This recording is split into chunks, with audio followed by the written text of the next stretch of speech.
اللہ تعالیٰ جب تہجد میں دعا قبول کرنے لگتا ہے تو کچھ خاص نشانیاں ظاہر ہونے لگتی ہے۔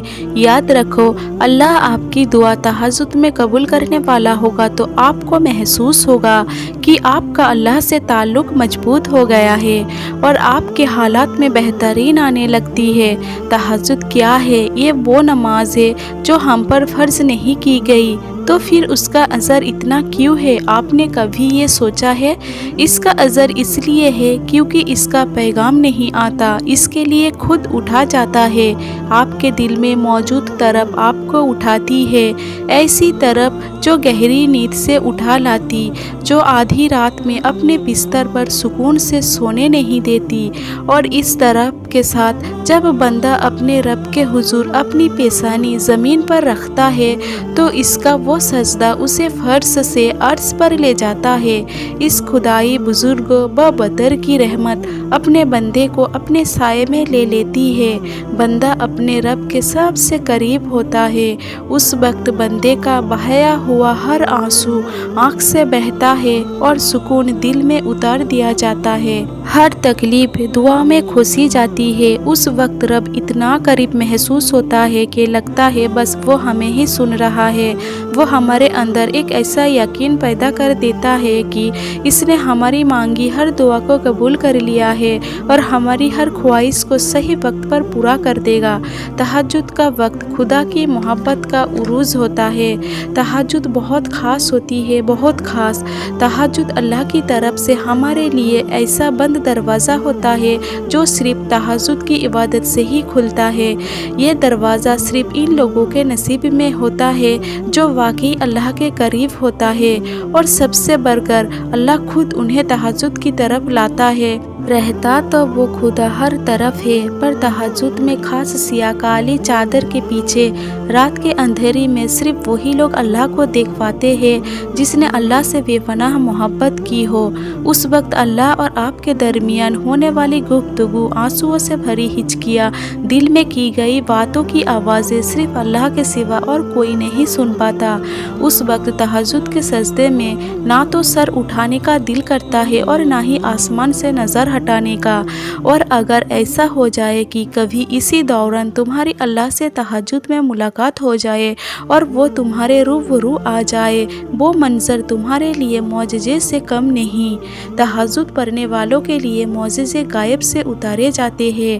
رات کی تاریکیوں میں جب کوئی شدت سے اللہ کو پکارتا ہوتا ہے، سارے عرش والے اس کی جانب متوجہ ہو جاتے ہیں۔ پھر اللہ فرماتے ہیں، کہو کیا مانگتے ہو، کہو کیا فریاد لائے ہو، کہو کیوں رو رہے ہو اے دن بھر مسکرانے والے۔ پھر جب تم اپنی عرضیاں اسے سناتے ہو اور اس کے روبرو سجدے میں گر جاتے ہو تو وہ حکم دیتا ہے ان دعاؤں کو قبولیت کا، جن کے جواب تمہیں لگتا تھا کبھی نہیں آنے والے۔ پھر وہ تم سے کہتا ہے، لو بھر دیا دامن تمہارا، یقین کی جھولی پھیلانے والے، کون لکھ دیا گیا ہے۔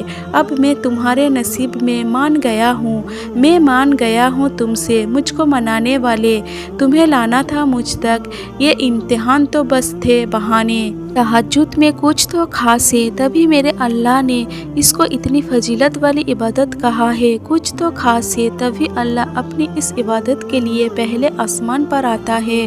کچھ تو خاص ہے، تبھی اللہ کسی کسی کو چنتا ہے، جس کو چن لیتا ہے پھر اس کے لیے معجزے کرتا ہے۔ تمہارا تہجد تک آنا ہی تمہاری دعاؤں کی قبولیت کی سب سے بڑی نشانی ہے۔ پھر تم کیوں اس کی دیوی کو اس کا انکار سمجھتے ہو؟ تہجد اللہ کی طرف سے دعوت نامہ ہے۔ جب اللہ کو کسی سے ملاقات کرنی ہو اور بات کرنی ہو تو وہ اسے تہجد کی لگن لگا دیتا ہے۔ جب یہ سارا جہاں خاموش ہوتا ہے، پھر رات کی تاریکی کی اس عالم میں خدا اپنے بندے سے ہم کلام ہوتا ہے، اور تب یوں محسوس ہوتا ہے جیسے سرگ کی حدوں کو توڑے ہوئے وہ رب ہم میں سما گیا ہے اور محبت کی کیفیت توڑنے لگتی ہے۔ پھر میرا رب فرماتے ہیں، مانگ مجھ سے میرے بندے، تو نے جو مانگا میں نے دیا تجھے، مگر تب اللہ کے سوا کسی کو طلب ہی نہیں رہتی، اور پھر طلب اللہ کی ہو اور وہ نہ ملے، ایسا تو ممکن ہی نہیں۔ تہجد کا آغاز انسان سے تو ہو سکتا ہے مگر اختتام صرف اللہ ہے۔ دل میں اٹھتی ہوئی مسلسل تکلیف جب رات بھر جگائے رکھتی ہے تو روح کی بے چینی اللہ کے روبرو لا کر کھڑا کر دیتی ہے۔ پھر کچھ درد سنایا جاتا ہے اور دعا کے لیے بے چین ہاتھوں کو اٹھایا جاتا ہے۔